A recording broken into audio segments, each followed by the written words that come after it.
find the slope of a line given an equation. So we have two kinds of equation, the standard form and the what, or the slope-intercept form. So standard form can be written in the form of ax plus by is equal to c. So sabi dyan, to find the slope, just get the ratio of the additive inverse of the coefficient of a to the coefficient of b. So what we're going to do?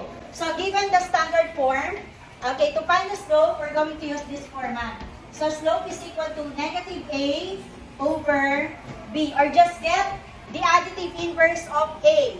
What is the additive inverse? Kabaliktaran na sign. For example, what is the additive inverse of positive 2? Negative 2. Kabaliktaran. So what we're going to do? Step 1, you need to find the value of a and b. Then after that, substitute to the formula.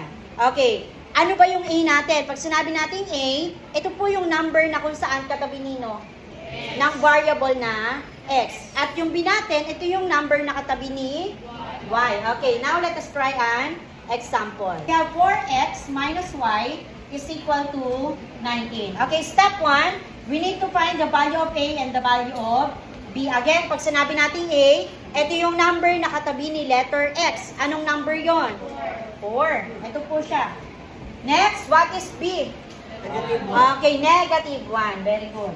So after getting the value of a and the value of b, second step, write the formula. We have negative a over b, or if, then what is a? 4. Over, what is b? Negative 1. Then simplify natin. Negative 4 divided by negative 1. Negative divided by negative, positive. 4 divided by 1. Okay, therefore the answer is 4. Do you understand? Yes. Or class, just simply get the additive inverse of a. Si positive 4, anong kabaliktaran?